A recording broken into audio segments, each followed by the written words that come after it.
Meanwhile, we are learning more about the U.S. and Israel's 13-day war against Iran. Up to 3.2 million people have been displaced in Iran, and the United Nations says that number will likely go up. Plus, we're getting a better picture about just how much Operation Epic Fury has cost the U.S. so far. Officials say it will likely cost a whopping $11.3 billion in just the first week alone. Now, U.S. Persian Gulf allies are still under attack. We're talking Dubai, Bahrain, and Oman. They're just some of the countries hit by Iran overnight. And that's not all. The Strait of Hormuz is still paralyzed after Iran blasted these vessels in the shipping lane. On the left, oil tankers near Iraq, and on the right, Thai cargo ship. CBS News chief correspondent Matt Gutman is in Tel Aviv. He spoke with an analyst who has a new warning about the Iranian regime. Matt, thank you so much for your time today. Where do analysts say this war stands right now? It seems they are saying that this is now the ball is in Iran's court, that they have control of the message, they have control of the pace, and perhaps even the outcome, Mugo. And that's because of the Strait of Hormuz and the Persian Gulf, right? They have demonstrated, well, it began with a threat. They threatened that if the war continues, they will close the strait, that not a drop of oil will go through the Strait of Hormuz and out of the Persian Gulf, through which 20% of the world's oil flows, but also about 30% of the world's fertilizer and a sizable proportion of its liquefied natural gas, that it's going to stop it. And it did. And now we're seeing these ships start to go up in flames out of nowhere, right? Without warning, there are missiles hitting them, there are drones hitting them, and there is nothing that the U.S. and Israel can do right now to stop it, it seems. And that was a very clear signal. We are also learning about Iran's capabilities. It can use these underwater UAVs, which can lurk underwater for many, many hours. It can use these anti-ship missiles, which can be fired from 100 miles inland, not on shore, targeting those ships with devastating effect. It has UAVs and drones. And so its options are numerous and the cost is low. It does not take very much money to harass all those shippers. And it's not just the threat for the individual ships. What happens is that the insurers who allow these ships to come back and forth right now are saying, no, we are not going to insure anyone when these ships are getting blown up. And that is creating a massive bottleneck in the Persian Gulf. 500 tankers are stuck there, about 4,000 total vessels. We're not sure how many are commercial, but many of them. And that is gumming up the entire works of the world's supply chain right now, which means everything, everywhere, very soon is likely to get more expensive. And that puts a lot of pressure on Israel and the U.S. to find an off-ramp for this war, Mugo. Oh, yeah, it definitely does. Matt, Israel says they are prepared to start seizing territory in Lebanon. What can you tell us about the Israeli operations that are happening out there? So we talked about Iran's long-term strategy, right? That they've been planning this for a long time. This is what they've been preparing for. And one of the ways that they've been preparing for this for decades is by building up what they call the Ring of Fire. These are proxies that they pay for, help arm across the region. One of them, the biggest, the crown jewel of their proxies, has been Hezbollah.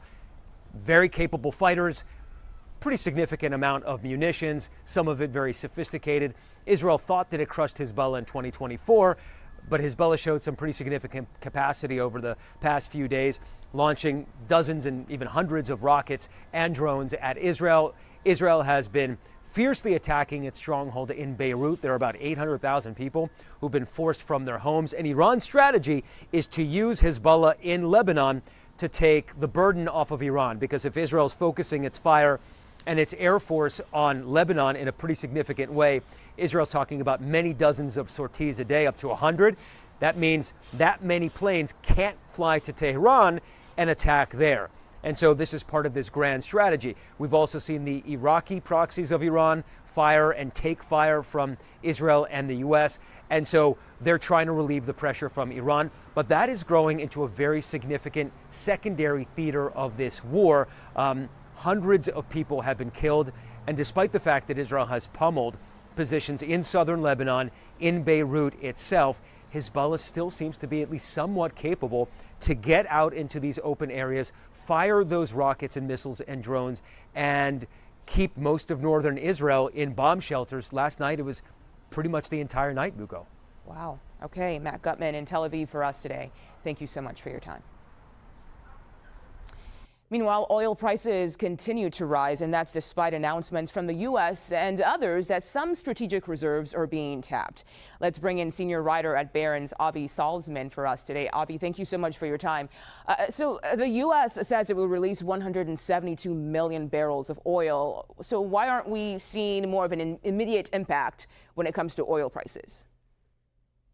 The impact of releasing the reserves probably won't drive oil prices too much lower because about half of it only covers about half of the supply loss from the closure of the Strait of Hormuz.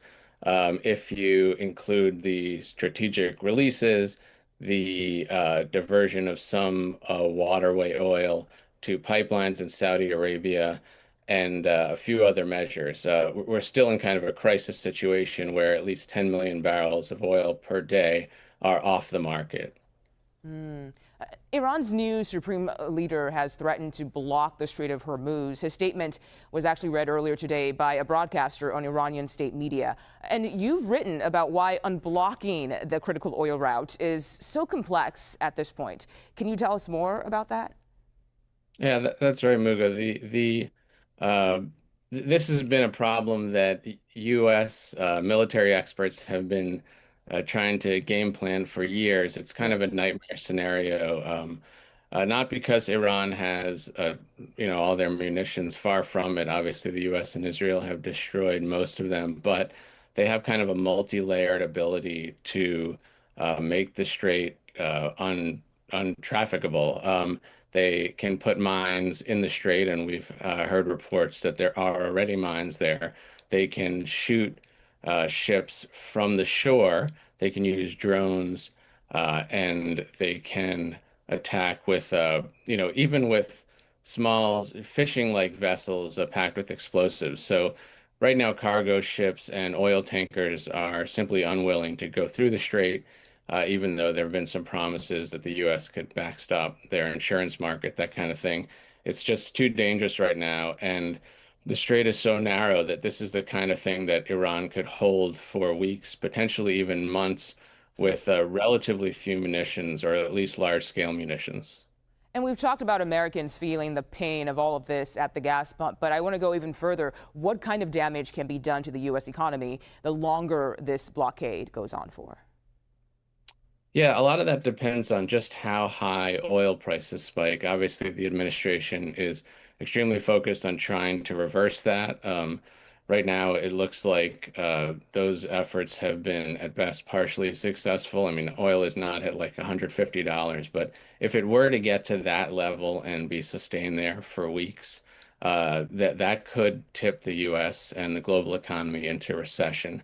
There are just too many economic inputs that depend on oil, and prices at that level basically doubling within a matter of months. That's led to recessions before. We've just seen it in the data, and that could definitely happen here. Okay, Avi Salzman, thank you so much for your insight today. We appreciate it. Thank you.